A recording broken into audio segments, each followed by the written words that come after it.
All right, so Charlie, Yeah. we're back. Just got done talking about some of the disability insurance.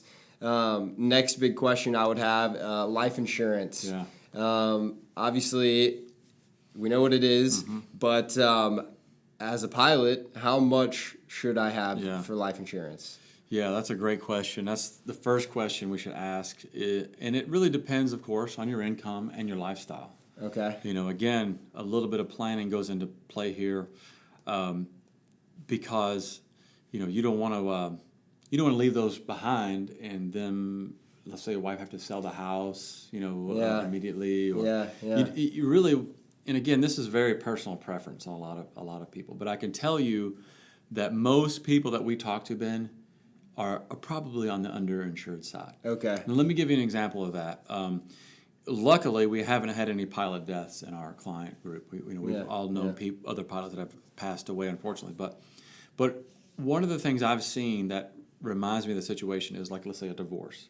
So what happens is, let's say there's alimony. Okay, that's basically life insurance paying out. Okay. It's the equivalent. But really, typically, and that's a lot of money. They pay a lot of alimony. Yeah. But what happens typically, though, is even though that's like, wow, that's a lot of money, is that person, let's say it's the wife in this situation, the husband is the pilot, they move on from the divorce. Okay. They got to do some catching up, but they're fine. They have high income. Well, the wife in the situation, and again, I'm just comparing this to a life insurance situation, the wife will be fine for a while. But at a certain point, when the alimony runs out, i.e. the life insurance would run out if we were underinsured, their life is drastically different. In other words, when we did planning for this couple together, they had these goals in retirement. We're going to travel. We're going to hang out with our grandkids. We're going to do this and that. Well, there's certain expenses. There's certain money required to do all the things that we want to do. Well, now the spouse will never do all those things.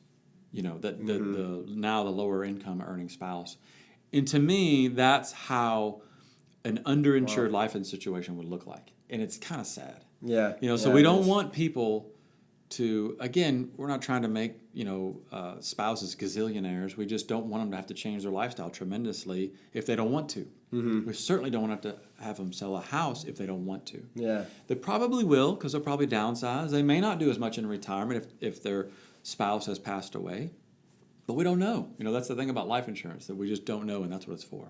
And it's for our families. You want to take care of them, but making sure we do that in the right way. That's right. And I can tell you, Ben, this is a good spot to say that we don't sell life insurance. We don't ever make a commission or a dime off of any life insurance.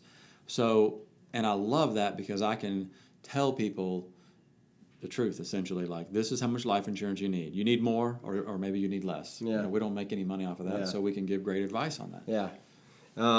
Well, what type should I get? If I'm a pilot, there's a lot of different types of life insurance. Type specific for me, or what does that look like? Most everybody at any airline is going to have access to the group term life insurance. That's one of the first places you should go. And I say one of, because another question you're going to have, don't tell me how I know that, but you're going to have another question that says, should I have airline life insurance? And the answer is yes, absolutely.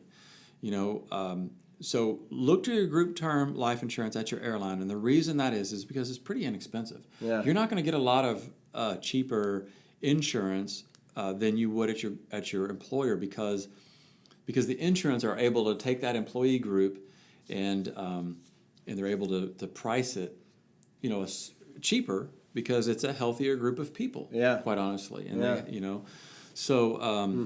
and there's a whole science to all that stuff. I'm not an expert on that, but you're going to get good rates at your employer. Let's just put it that way.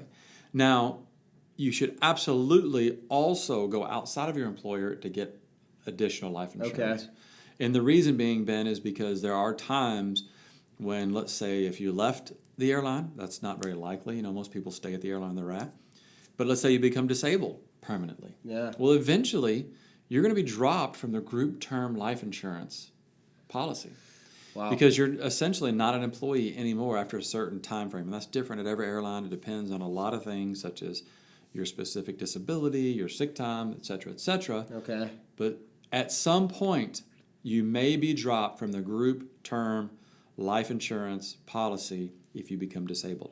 By law, they have to offer you a permanent life insurance policy once you are dropped, but that's going to be much, much more expensive. Yeah. And you may not be you're disabled, so you're not going to be in a position to go out and buy more life insurance at that time. Yeah. So it's having a backup plan. Absolutely. For it. And it's not, get it young, and you don't have to get a ton of it outside your employer, but and again, there are some organizations like AOPA, I think has maybe that's a general aviation group. I think they might have some options, but okay. Or if you're a retired military, you go to Military Officers Association.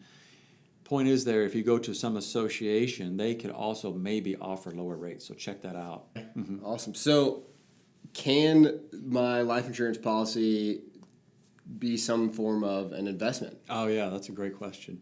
No. No. Okay.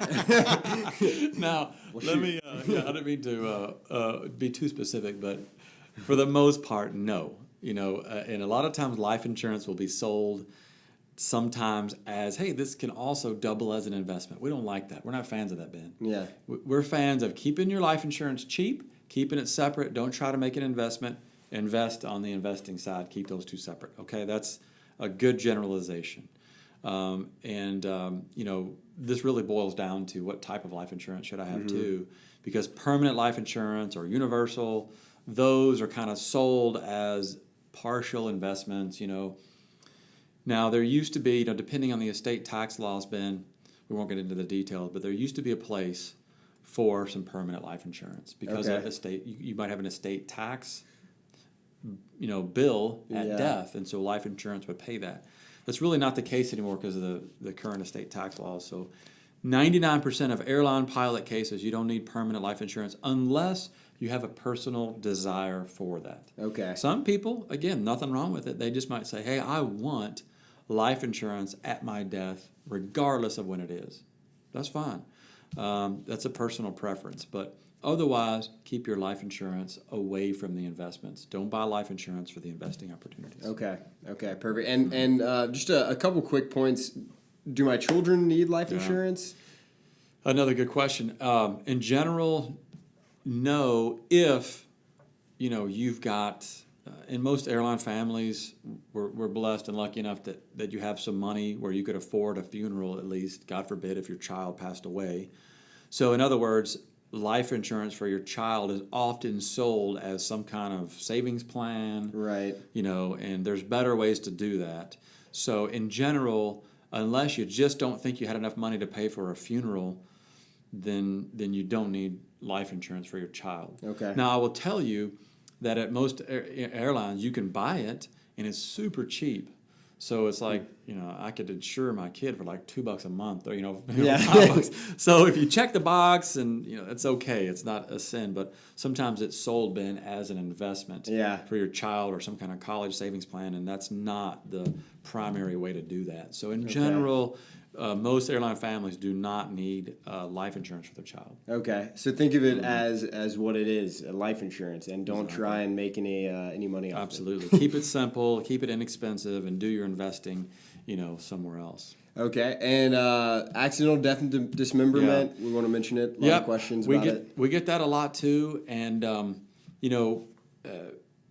it's very inexpensive. Okay. So it's hard to get too into the weeds about whether I should have it or not, because you could buy a lot of it for very, $10, $15 a month.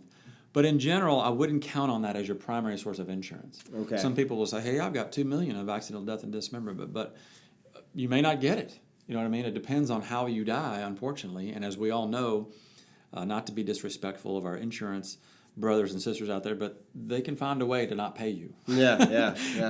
And I kind of joke about that a little bit, but accidental death and dismemberment is very specific. It's got to be an accident, but you could get paid for losing an eye or, God forbid you lose an arm or something, you could get some payouts, but it's for very specific reasons. But it's so inexpensive, it's not a huge deal if you decide to get some. Okay.